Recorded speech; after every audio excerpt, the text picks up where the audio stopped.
উল্লাস। মা বাবা ভাই বোন আছে যত স্বজন, সব কিছুই ছেড়ে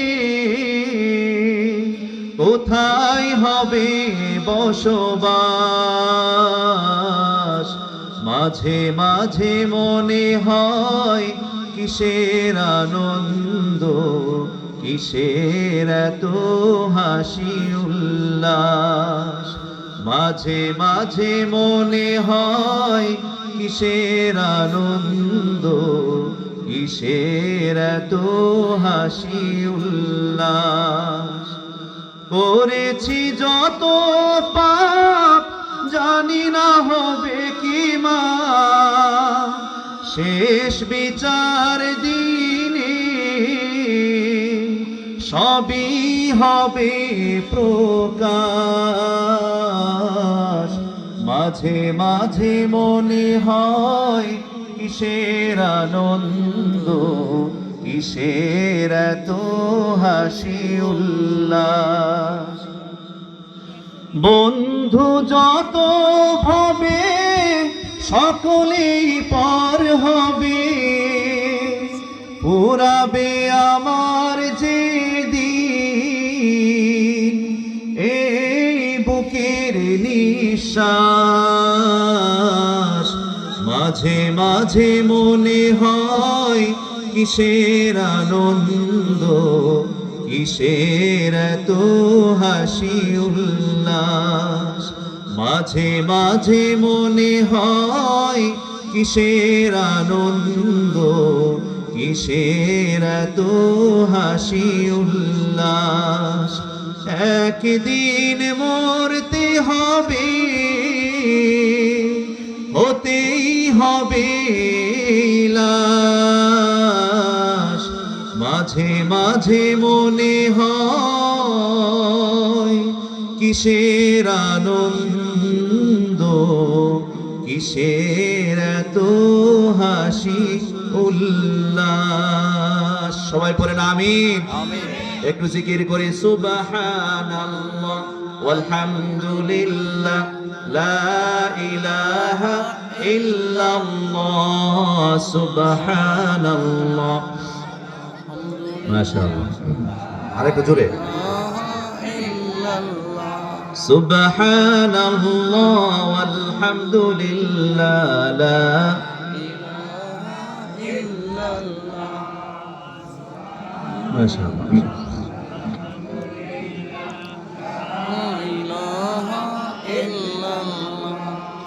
লা ইলাহা ইল্লাল্লাহ মুহাম্মাদুর রাসূলুল্লাহ সাল্লাল্লাহু আলাইহি ওয়াসাল্লাম। কিছু কিছু ইবাদত আছে, তাসবিহ আছে, যেগুলো পড়তে খুব সহজ, কম পুঁজি বেশি রুজি, দামে কম মানে ভালো, কাকলি ফার্নিচারের মতো। অল্প সময়, মেহনত নাই, সওয়াব অনেক বেশি। যেমন আবু হুরায়রা রাদিয়াল্লাহু আনহুর বর্ণনায় রাসূল করিম সাল্লাল্লাহু আলাইহি ওয়াসাল্লাম বলেছেন, যে ব্যক্তি সকাল এবং সন্ধ্যায় 100 বার সুবহানাল্লাহি ওয়া বিহামদিহি পড়ে, কিয়ামতের দিন তার চাইতে উত্তম নেকি নিয়ে কেউ উঠবে না ওই ব্যক্তি ব্যতীত, যে তার সমান পড়েছে অথবা বেশি পড়েছে। এখানে তো আরেকটা মাহফিল চলতেছে, মাইক দিয়ে একটু ওয়াজ করুন।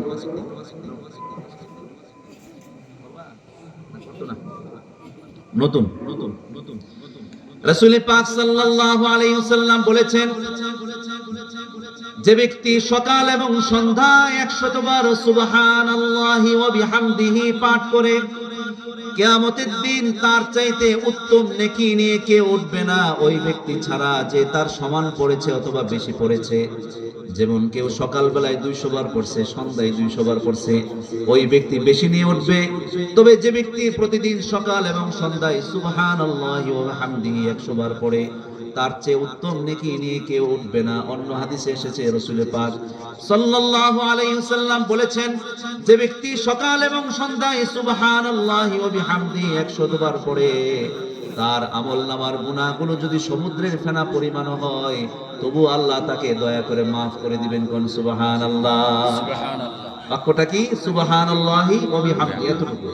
আবার বুখারী শরীফের শেষ হাদিস হচ্ছে এই, রাসূল পাক সাল্লাল্লাহু আলাইহি ওয়াসাল্লাম বলেছেন, শুনতেছেন তো কথা, নাকি মনোযোগ আছে তো, নাকি বাড়িতে চলে গেছে মনোযোগ? দুটি কালিমা এমন রয়েছে যেগুলো জবানে হালকা, উচ্চারণে খুব সহজ, রহমানের কাছে বড় প্রিয়, আর মিজানের পাল্লায় অনেক ভারী। সেই কালিমা দুটো হচ্ছে এই সুবহানাল্লাহি ওয়া বিহামদিহি সুবহানাল্লাহিল আযীম। এটা পড়ার জন্য আপনাকে কোনো পীর সাহেবের হাতে অথবা আমার হাতে বয়াত হওয়ার দরকার নেই। আপনি যে পেশায় আছেন, যেই কাজে আছেন, ওই কাজে থাকা অবস্থায় আপনি পড়েন। আপনি একজন ব্যবসায়ী, কাস্টমারের ফাঁকে আপনি পড়ে নেন। আপনি একজন আইনজীবী, আপনি আদালতে আছেন, ভিড়ের ফাঁকে আপনি পড়ে নেন। আপনি একজন ড্রাইভার, চলার পথে আপনি তাসবিহ পড়েন। তাসবিহ পড়ার জন্য নির্দিষ্ট জায়গার প্রয়োজন নাই যে মসজিদে বসতে হবে, না, মসজিদে বসতে পারলে ভালো, অথবা যেখানে আছেন সেখানে। কেউ যদি চাষ করতে গিয়ে, ক্ষেতের মধ্যে গিয়ে কাজ করতে করতে আল্লাহর জিকির করে, সেই জিকির কি আল্লাহ শুনবে কি শুনবে না? আরো বেশি শুনবে। রাসূল পাক সাল্লাল্লাহু আলাইহি ওয়াসাল্লাম বলেছেন, আল্লাহ তাআলা ওই ব্যক্তির প্রতি বড়ই খুশি যে চাষ করতে গিয়ে নিজেই দাঁড়ায় আযান দেয়, নিজেই একা একা নামাজ পড়ে। ওই ব্যক্তির প্রতি আল্লাহ অনেক খুশি। সুবহানাল্লাহ। আমরা তো বেশিরভাগ নাপাক থাকি, কেউ নামাজ পড়তে হচ্ছে, চ্যান্ডা বলে না, চ্যান্ডা কি হয়েছে, চ্যান্ডা তো হয়েছে কি, কেউ মামু নামাজ যাবেন না, লুঙ্গিটা বলেন, লুঙ্গি কি হয়েছে? মুসলমান কি কখনো নাপাক থাকতে পারে? একজন নামাজি ব্যক্তি তার 24 ঘন্টার কোন সময় রাত্রিকালীন প্রয়োজন ছাড়া দিনে সে কখনো নাপাক হবে না। তো সে কখনো লুঙ্গি বালা না, এটা আবার কি কথা? লুঙ্গি বালা না কি? লুঙ্গি বালা না কেন? কি মুচ্ছরের মধ্যে কেন মুতো? তুমি মুছতে পারিলেও না কেন? একজন মুসলমান কখনো অপবিত্র থাকতে পারে না, এক সেকেন্ডের জন্য। সেই কারণে যারা চাষী, ক্ষেত খামারে কাজ করেন, তাদের জন্য আল্লাহর জিকির করা আরো বেশি সহজ। আপনি ক্ষেত নিরাইতেছেন, মনে মনে সুবহানাল্লাহ পড়লেন, আলহামদুলিল্লাহ পড়লেন, লা ইলাহা ইল্লাল্লাহ পড়লেন, আল্লাহু আকবার বললেন। এটার মধ্যে কোনো রিয়া নাই, কেউ শুনবে না, কেউ দেখবে না। যেই মালিকের জন্য পড়ছেন সরাসরি সেই মালিক শুনতেছে। কোন সুবহানাল্লাহ। হাদিস শরীফে এসেছে, হাদিসে কুদসিতে এসেছে, আমার বান্দা যখন আমার জিকির করে, আমার বান্দা যখন আমার জিকির করে, আমি তো বান্দার সাথেই থাকি। বান্দা যখন ঠোঁটগুলো নাড়ায়, আমি আমার বান্দার সাথেই থাকি। কোন আল্লাহু আকবার। এই কারণে রব্বুল আলামিন বলছেন, ফাযকুরুনি আযকুরকুম ওয়াশকুরুলি ওয়ালা তাকফুরুন। সবাই পড়েন, ফাযকুরুনি আযকুরকুম ওয়াশকুরুলি ওয়ালা তাকফুরুন। ফাযকুরুনি, তোমরা আমাকে স্মরণ করো, আমাকে জিকির করো। আযকুরকুম, আমিও তোমাদেরকে জিকির করব। আমি সলিমউদ্দিন আর কলিমউদ্দিন, নাম সর্বস্ব পরিচয়হীন। আমরা অথর্ব, অর্বাচীন, নিচহীন। আমাদের কোনো পরিচয় নাই, ক্ষুদ্রাতি ক্ষুদ্র গুনাহগার, সীমালঙ্ঘনকারী। আমি আমার রবকে স্মরণ করি। আমার রব বলেন, বান্দা আমি তোমাকেও স্মরণ করি। রাসূল পাক সাল্লাল্লাহু আলাইহি ওয়াসাল্লাম বলেছেন, বান্দা যখন একা একা আল্লাহর জিকির করে, আল্লাহ বান্দার একা একা বান্দার জিকির করে। বান্দা যখন অনেকগুলো মানুষ নিয়ে জমায়েত হয়ে জিকির করে, আল্লাহ বলেন, আমি তোমাদের চাইতে উত্তম মাহফিলে বসে জিকির করি। কোন সুবহানাল্লাহ। ফাযকুরুনি আযকুরকুম, তোমরা যদি জিকির করো, তোমরা জিকির করো, আমি তোমাদের জিকির করি। ওয়াশকুরুলি, আর শুকরিয়া আদায় করতে হবে কার? লাল ওয়াশকুরুলি ওয়ালা তাকফুরুন, আর অকৃতজ্ঞ হয়ো না, বেশি বেশি শুকরিয়া আদায় করতে হবে কার? অনেকে আছে নিজের কপাল সম্পর্কে অপছন্দনীয়, অর্থাৎ মৌতার ক্ষুধায় আমার কি দিল। যদি আপনার ভাগ্যকে বদলাতে চান, যদি আপনার নসিবকে প্রশস্ত করতে চান, যদি চান যে আল্লাহ তাআলা আপনাকে অন্যের মতো আরো বেশি আপনাকে দিকে, এটা যদি চান, আপনি যদি মনে করেন যে আমার ভাগ্যটা খারাপ, ভাগ্যটা খুলে না কেন, এই খোলার একটা প্রসেস আছে, সেটা রাসূল পাক সাল্লাল্লাহু আলাইহি ওয়াসাল্লাম বলেছেন। দোয়া হচ্ছে একমাত্র অস্ত্র যার দ্বারা তকদিরের লিখন পর্যন্ত আল্লাহ তাআলা বদলায়া দেন। সুবহানাল্লাহ। আমাদের ধৈর্য নাই। খুলিকাল ইনসানু মিন আজাল, মানুষকে তাড়াহুড়া প্রবণতা দিয়ে সৃষ্টি করা হয়েছে। দোয়ার সাথে সাথেই বলে কবুল হইল না কেন। এখন দরকার আমার, আল্লাহ এখন দিতে হবে, এখন দিতে হবে, এই মুহূর্তে দিতে হবে। কিন্তু আল্লাহ তাআলা তো আপনার মতো এত ত্বরাপ্রবণ নন। তিনি অনেক ধৈর্যশীল, অনেক বিচক্ষণ, ধীরে সুস্থে, এবং আল্লাহ তাআলার জ্ঞান অনুযায়ী কখন দিলে ভালো হবে বান্দার জন্য তখন দেন। অনেক সময় দেখা যায় দোয়া হাত নামাইতে দেরি, দোয়া কবুল হইতে দেরি নাই। দোয়া করতে করতে বাড়িতে গেছেন, কবুল হয়ে গেছে। আবার অনেক সময় দোয়া করতেন 23 সালে, দোয়া কবুল হয়েছে 28 সালে, ঠিক না বে ঠিক? এই যে একটা সময় গেল, বিপদে আপদে পেরেশানি একটা সময় গেল, এই পেরেশানি সম্পর্কে আল্লাহ তাআলা বলছেন ইন্নামা ইউয়াফাস সাবিরুনা আজরুহুম বিগাইরি হিসাব। যারা ধৈর্য ধারণ করেছে, আমার পরীক্ষায় যারা সবর করেছে, তাদেরকে দুনিয়া আখিরাতে হিসাববিহীন রিজিক আমি তাদেরকে দিব। চিল্লায় বলেন আল্লাহু আকবার। আল্লাহু আকবার। যারা পাপিষ্ঠ, আল্লাহ তাদেরকে বিপদ দেন না। রাসূল পাক সাল্লাল্লাহু আলাইহি ওয়াসাল্লাম বলেছেন মাই ইউরিদিল্লাহু বিহি খায়রান ইউসিব মিনহু। আল্লাহ যার কল্যাণ চান তাকে বিপদ দেন। শুনতেছেন কথা সবাই? জি। আপনি যদি বেনামাজি হন, বিপদ আসবে না। দাঁড়ায় দাঁড়ায় যদি মুতেন, আপনার উপর বিপদ আসবে না। আপনি যদি এলাকার বড় সুদখোর হন, কখনো আপনার জ্বর পর্যন্ত হবে না। কারণ মুসিবত আসে তাদের যাদেরকে আল্লাহ তাআলা ভালোবাসেন। নবীজি একদিন অসুখ সম্পর্কে আলোচনা করতেছিলেন। একজন ব্যক্তি দাঁড়ায় বলল, ইয়া রাসূলুল্লাহ মাল মারিদ, অসুস্থতা কি? হুজুর, আমার তো জীবনে কোনোদিন অসুস্থ হইলাম না, কোনোদিন আমার অসুখ হইল না। রাসূল বলেন, কুম আন্না, দাঁড়াও, এখান থেকে চলে যাও। ফালাইসা মিন্না, তুমি আমার উম্মত না। তোমার যেহেতু অসুখ হয় নাই, তুমি আমার উম্মত না। আল্লাহু আকবার বলবেন না? নবীজি অসুস্থতা মারিদ সম্পর্কে আলোচনা করছিলেন। এক ব্যক্তি দ্বারা বলে, ইয়া রাসূলুল্লাহ, অসুখ এটা আবার কি জিনিস? অসুখ আবার কি? এমন বহু এলাকাতে এমন থাকতে পারে যে এখনো 20 বছর বয়সের যুবকের মতো শরীরটা টাডি, অনেক টাডি। এক 2 কেজি গোশত চালান দিয়ে দিতে পারে, 1 কেজি মিষ্টি এই 5 মিনিটে নাই, হাওয়া হয়ে যায়। এরকম লোক পালোয়ান এখনো আছে বিভিন্ন সমাজে। এরকম এক ব্যক্তি দাঁড়ায় বলে, ইয়া রাসূলুল্লাহ মাল মারিদ, অসুস্থতা আবার কি? আমার তো জীবনে কোনোদিন অসুখ হয় নাই। রাসূল বলেছেন, কুম আন্না, দাঁড়াও এখান থেকে। ফালাইসা মিন্না, তুমি আমার উম্মত না। জোরে বলে নাউযুবিল্লাহ। নাউযুবিল্লাহ। একবার এক ব্যক্তি মারা গেল। ওই ব্যক্তির জীবনে কোনোদিন অসুখ হয় নাই, অসুস্থতা ছাড়া একেবারে সারাটা জীবন সুস্থ থেকেছিল। ওই ব্যক্তি মারা যাওয়ার পরে লোকেরা বলা বলি করতে লাগলো, এই লোকটার কত খুশনসিব, ভাগ্যটা কত ভালো। জীবনে কোনোদিন জ্বর হয় নাই, কাশি হয় নাই, কোনোদিন একটা বড়ি খাওয়ান লাগলো না, কোনোদিন সে অসুস্থ হয় নাই। লোকটার কপাল কত ভালো। এই কথা বলতে বলতে রসুলের কানে পর্যন্ত গেল। রসুল বললেন, কি হয়েছে ঘটনাটা? তখন লোকের বলল, ইয়া রাসূলুল্লাহ, অমুক ব্যক্তি মারা গিয়েছে, জীবনে তার কোনোদিন অসুখ হয় নাই, তার কপালটা কত ভালো, অসুখ টসুখ হয় নাই। রসুল বলেছে, তোমাদেরকে কে বলেছে তার কপালটা ভালো? কে বলছে তোমাদেরকে? ওই ব্যক্তির যদি অসুখ হইতো, তাহলে অসুস্থতার কারণে তার গুনাহগুলো মাফ হইতো। সুতরাং তোমরা কিভাবে বুঝলা ওই ব্যক্তি তার খুশনসিব, কিভাবে বুঝলা? এজন্য রাসূল পাক সাল্লাল্লাহু আলাইহি ওয়াসাল্লাম বলেছেন, আল্লাহ যার কল্যাণ চান তাকে বিপদে ফেলেন, আর বিপদটা স্থায়ী হয় না। যদি আপনার আল্লাহর সিদ্ধান্তের সামনে মাথা নত করেন, সামিআনা ওয়া আতানা আসলামতু লিরাব্বিল আলামিন, আল্লাহ তুমি আমার ব্যাপারে যা সিদ্ধান্ত নিয়েছো আমি সন্তুষ্ট, এই কথা বলে যখন সবর করবেন, একটা সময় হবে আপনার এই বিপদ দূর হয়ে যাবে। যার প্রতি আপনি ঈর্ষান্বিত ছিলেন, যার সম্পদ দেখে আপনি ঈর্ষাপরায়ণ ছিলেন, তার চেয়ে বেশি দিতে পারেন কে? এই কারণে অন্যের সম্পদ দেখে কখনো আফসোস করবেন না, অন্যের টাকা পয়সা দেখে কখনো তার প্রতি হিংসা জীবনে লালন করবেন না, অন্যের দোকানে বেশি বেচা কিনা হয় বলে আপনি কখনো তার প্রতি ঈর্ষা লালন করবেন না। রাসূল বলেছেন, ঈর্ষা হচ্ছে এমন, হিংসা হলো এমন এক পাপ, আগুন যেমন লাকড়িকে জ্বালিয়ে পুড়ে ভস্ম করে দেয়, হিংসা মানুষের নেক কাজগুলোকে জ্বালিয়ে পুড়ে শেষ করে দেয়। জোরে বলে নাউযুবিল্লাহ। আর এই হিংসাটা টুপিওয়ালার মধ্যে বেশি। দেখেন না, ওয়াজ মাহফিলে বইলে বক্তা আরেক বক্তার কাফির কইয়া ছাড়ে, খালি সমালোচনা, ঠিক না ঠিক? এই সমালোচনা যারা করে তাদেরকে কখনো আপনারা দাওয়াত দিবেন না। যারা মঞ্চে উঠে এক আলেম আরেক আলেমকে বিভিন্ন কটু কথা বলে, এই সমস্ত বক্তার ওয়াজ জীবনে যত বড় আলেম হোক তার বক্তব্য কখনো শুনবেন না। যারা মানুষকে ঐক্যবদ্ধর কথা বলে, পথহারা মানুষকে সঠিক পথে আনার কথা বলে, ওই সমস্ত বিজ্ঞ আলেমদের কথা শুনবেন। সম্মানিত বন্ধুগণ, রাসূল পাক সাল্লাল্লাহু আলাইহি ওয়াসাল্লাম বলেছেন,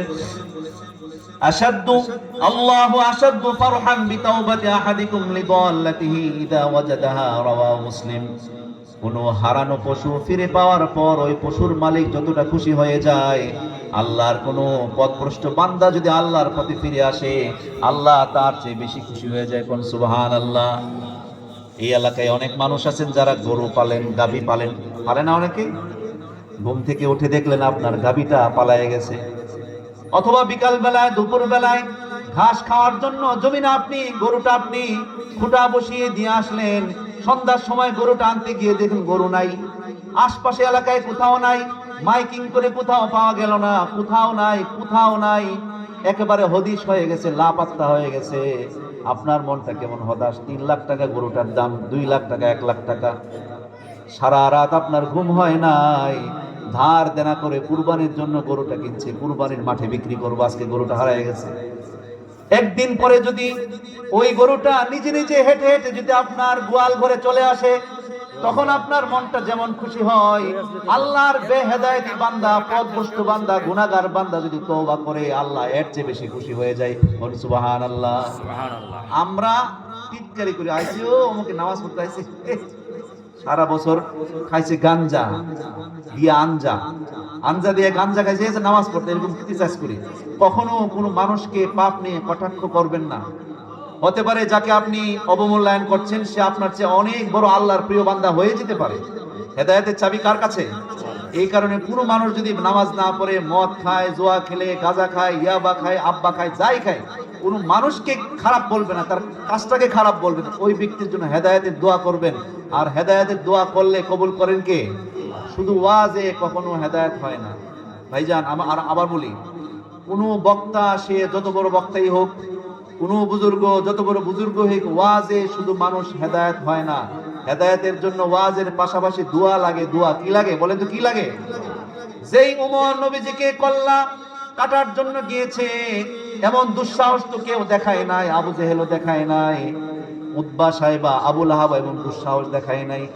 অর্থাৎ নবীজির সমালোচনা করেছে, শত্রুতা করেছে, কিন্তু নবীজিকে হত্যা করার মতো দুঃসাহস কেউ দেখায় নাই। সেটা দেখিয়েছিল দুর্দর্শ উমর। কত বড় নাফরমানি কাজ! নবীজির কাছে গেছে নবীজিকে হত্যা করার জন্য। নবীজিকে তো হত্যা করে ফেলছিল নাকি? উমরে হত্যা করে ফেলছিল।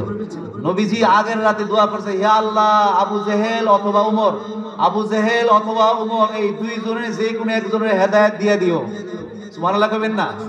আগের রাতে নবীজি দোয়া করছেন, হে আল্লাহ, আবু জেহেল অথবা উমর, এই দুই পালোয়ান, দুই সেনা, দুই নেতা, এই দুই নেতার যে কোনো এক নেতারে ইসলামের পক্ষে তুমি কবুল করে নিও, আমিন। পরের দিন উমর গেছে নবীজির কেল্লা কাটতে, সে তো কেল্লা কাটছে না, নিজের তলোয়ারটা হুজুরের পা মুবারকে রেখে কালিমা পড়ে মুসলমান হয়েছে। কোন সুবহানাল্লাহ। এমন জানের শত্রু কেমন বন্ধু হয়েছে ইসলামের দ্বিতীয় খলিফা রাসূল পাক সাল্লাল্লাহু আলাইহি ওয়াসাল্লামের শ্বশুর ছিলেন উমর। আবার পাশাপাশি হযরত উমর রাদিয়াল্লাহু আনহুর কবর রাসূলের রওজার পাশে। কোন আল্লাহু আকবার। শুধু এখানেই শেষ নয়, নবীজি বলছেন, যখন ইসরাফিল সিংহায় ফু দেবে, তখন সর্বপ্রথম আমি কবর থেকে উঠব, আমি, আবু বকর আর উমর, তিনজন একসাথে এইভাবে উঠব। সুবহানাল্লাহ। জানের শত্রু মিত্র হয়ে গেছে, বন্ধু হয়ে গেছে, সাহাবী হয়ে গেছে, নবীজির শ্বশুর হয়ে গেছে, ইসলামের দ্বিতীয় খলিফা হয়ে গেছে, এমনকি রওজার পাশে তার কবর হয়ে গেছে জানের শত্রু। আর সেই শত্রু যিনি মুসলমান হয়ে খলিফাতুল মুসলিমিন হয়েছেন, রাসূল পাক সাল্লাল্লাহু আলাইহি ওয়াসাল্লাম বলেছেন, ইসরাফিল যখন সিংহায় ফু দিবে, আমি, আবু বকর আর উমর, তিনজন একসাথে এইভাবে কবর থেকে উঠব। আল্লাহু আকবার। তাহলে বোঝা গেল শুধু ওয়াজে কাম হয় না, ওয়াজের পাশাপাশি দোয়ার প্রয়োজন। হে আল্লাহ, আমার এই বেনামাজি মানুষকে তুমি নামাজি বানায় দাও। হে আল্লাহ, এই পথভ্রষ্ট মানুষটাকে আপনি হেদায়েত দান করেন। দোয়া করবেন আর দাওয়াত দিবেন, কবুল করে নেবেন কে? রাসূল পাক সাল্লাল্লাহু আলাইহি ওয়াসাল্লাম বলেছেন, আল্লাহু আশাদ্দু ফারহান, আল্লাহ ওই ব্যক্তির প্রতি খুশি হয়ে যান যেমন ভাবে তোমরা হারানো পশু ফিরে পাইলে যেমন খুশি হও। বেনামাজি বান্দা, বেরোজগার বান্দা, ওই মদখুর বান্দা, সুদখুর, ঘুষখুর, প্রতারক মানুষটা যখন ভালো হয়ে যায়, আল্লাহর কাছে হারানো পশু ফিরে পাওয়ার চেয়ে বেশি খুশি হয়ে যান। বল আল্লাহু আকবার। সেজন্য রব্বুল আলামিন বলছেন, বান্দা শোনো শোনো, ওয়াকাফা বিরাব্বিকা বিযুনুবি ইবাদিহি খাবীরাম বাসীরা। আর তোমরা যত গুনাহ করো না কেন, সকল গুনাহ সম্পর্কে আল্লাহ সম্যক অবগত। একটা গুনাহ এমন নাই যার খবর আল্লাহ জানেন না। যেই গুনার খবর আপনার বন্ধু জানে না, যেই গুনার খবর আপনার সাথী জানে না, যেই গুনার খবর পৃথিবীর কোনো মানুষ জানে না, এমনকি যেই গুনার খবর কিরামান কাতিবিনও জানে না, সেই গুনার খবর জানেন কে? রব্বুল আলামিন বলছেন, ইয়ালামু খাইনাতাল আ'য়ুনি ওয়া মা তুখফিস সুদূর। চক্ষু যা খেয়ানত করে তা তিনি জানেন, অন্তর যা গোপন করে সেটা জানেন কে?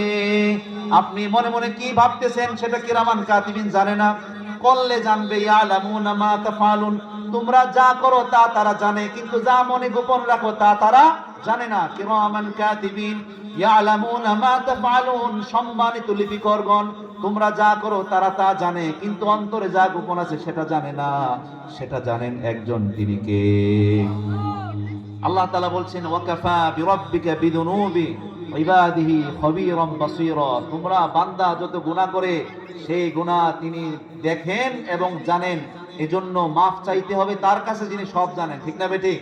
আমাদের কি আল্লাহ ছাড়া আর কোনো মাবুদ আছে, আর কোনো ঠিকানা আছে, আর কোনো আশ্রয়স্থল আছে যার কাছে আল্লাহ, এই আল্লাহর কাছে মাফ না চাই ওই আল্লাহর কাছে মাফ চাই? অনেক সময় এমন হয়, ছাত্র আরে এই স্যারের কাছে গেলে আজ মাফ করতে না, কাম করে ওই স্যারের কাছে যাই, এই অফিসারের কাছে গেলে কাজ হবে না ওই অফিসারের কাছে যাই, এই টেবিলে কাজ হবে না ওই টেবিলে কাজ। আমাদের টেবিল একটাই, আমাদের টেবিল একটাই, আমাদের ফিরে যাওয়ার একটাই জায়গা, আমাদের আশ্রয়স্থল একটাই, সেটা আল্লাহ। আল্লাহ আল্লাহ আল্লাহু আকবার। সম্মানিত বন্ধুগণ, কুরআনুল কারীমে রব্বুল আলামিন বলছেন, ওয়া হুয়াল্লাযী ইয়াকবালুত তাওবাতা আন ইবাদিহি ওয়া ইয়াফু আনিস সাইয়্যাত ওয়া ইয়ালামু মা তাফআলুন, তিনি বান্দার তওবা কবুল করেন এবং ওয়া ইয়াফু আনিস সাইয়্যাত, পাপগুলো মোচন করেন। একটা আশ্চর্যজনক খবর শুনেন, সূরাতুল ফুরকানে আল্লাহ তাআলা বলছেন, ফাউলাইকা ইউবাদদিলুল্লাহু সাইয়্যাতিহিম হাসানাত, বান্দা যখন গুনাহ করে আর মাফ চায়, গুনাহগুলোকে আল্লাহ তাআলা নেক বানায় দেন। কোন সুবহানাল্লাহ। এক লোক মদ খাইছে 35 বছর, সে এমন তওবা করছে, সে আর কোনোদিন মদের বোতল স্পর্শ করে না। এই 35 বছর মদ খায়া যে গুনাহটা হইছে, আল্লাহ তাআলা বলছেন, ফাউলাইকা ইউবাদদিলুল্লাহু সাইয়্যাতিহিম হাসানাত, আল্লাহ তাআলা বান্দার গুনাহগুলোকে নেক বানায় দেন। আল্লাহু আকবার। আপনি গুনাহ করলে কি হবে? আপনি যদি কোনো ওই সারাটা বছর মদ খাইছে, সারা বছর সুদ খাইছে, সারা বছর ঘুষ খেয়েছে, সে তো আল্লাহর কাছে মকবুল হয়ে গেছে, আপনি এখন হইতে পারেন না। এই কারণে কোনো পাপীকে ঘৃণা করতে নাই। ফাউলাইকা ইউবাদদিলুল্লাহু সাইয়্যাতিহিম হাসানাত, আল্লাহ তাআলা বলছেন, ওয়া হুয়াল্লাযী ইয়াকবালুত তাওবাতা আন ইবাদিহি, তিনি সেই মহান সত্তা যিনি বান্দার তওবা কবুল করেন, ওয়া ইয়াফু আনিস সাইয়্যাত, পাপগুলো মোচন করেন। কে? মাফ চাইতে হবে না ঘুমায় থাকলে হবে? রাসূল বলেছেন, জান্নাতের চেয়ে আরামের জায়গা আমি দেখি নাই, কিন্তু জান্নাত যে চায় সে ঘুমায়া ঘুমায়া কাটায়। জাহান্নামের চেয়ে শাস্তিজনক আর জায়গা দেখি নাই, কিন্তু জাহান্নাম থেকে যে বাঁচতে চায় সেও ঘুমায়। কথা বুঝছেন? আবার সহজ করে বলি, রাসূল বলেছেন, জান্নাতের চেয়ে উত্তম শ্রেষ্ঠ জায়গা আর আমি দেখি নাই, কিন্তু যে জান্নাত চায় মনে মনে, আল্লাহ জান্নাত দিও জান্নাত দিও, ওই ব্যক্তি ঘুমায় ঘুমায় রাত কাটায়। জাহান্নামের চেয়ে ভয়ানক আমি কিছুই দেখি নাই, জাহান্নাম থেকে বাঁচতে চায় সেও ঘুমায় ঘুমায় রাত কাটায়। যে জান্নাত চায় ওই ব্যক্তি কি ঘুমাইলে চলবে? তাতাজাফা জুনুবুহুম আনিল মাদাজি', তাদের পিঠ বিছানা থেকে আলাদা হয়ে যায়। ইয়াদউনা রাব্বাহুম খাউফা ওয়া তামআ, আশা এবং ভয় নিয়ে রাতের অন্ধকারে চায় একজনের কাছে, তিনি কে? আল্লাহ তাআলা বলছেন, ওয়াবিল আসহারিহুম ইস্তাগফিরুন, শেষ সাথে তারা জেগে যায়, আল্লাহর কাছে মাফ চায়। এই কারণে আমাদের সকল গুনার খবর পৃথিবীর কেউ জানে না। সকল গুনার খবর কে জানে? পৃথিবী না জানুক আমি তো জানি, আমি কি পাপ করেছি হায়। পৃথিবী না জানুক আমি তো জানি, আমি কি পাপ করেছি হায়। আমার পাপের করলে বিচার, বাঁচার আমার নাই উপায়। দয়াময় তুমি মাফ করো আমায়, মাফ করো আমায়। পৃথিবী না জানুক আমি তো জানি, আমি কি পাপ করেছি হায়। আমার পাপের করলে বিচার, বাঁচার আমার নাই উপায়। দয়াময় তুমি মাফ করো আমায়, মাফ করো আমায়। জেনে না জেনে কত যে আমি করেছি পাপ, কতবার যে করেছি তাওবা, কতবার অনুতাপ। দুদিনে আবার সব ভুলে আমি, দুদিনে আবার সব ভুলে আমি মজে গেছি দুনিয়ায়, মাফ করো আমায়। পৃথিবী না জানুক আমি তো জানি, আমি কি পাপ করেছি হায়। আমার পাপের নাই সীমানায়, তুমি মেহেরবান, তুমি রহিম, তুমি রহমান, তুমি দয়াবান। আমায় তুমি করো গো মাফ, আমায় তুমি করো গো মাফ। এই গুনাহগার এই শুধু চাই, দয়াময় তুমি মাফ করো আমায়, মাফ করো আমায়। পৃথিবী না জানুক আমি তো জানি, আমি কি পাপ করেছি হায়। পড়েন আমিন।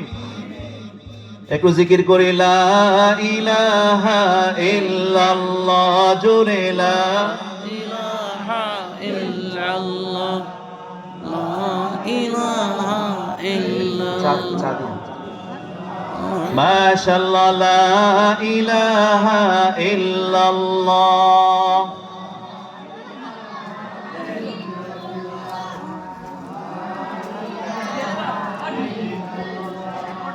লা ইলাহা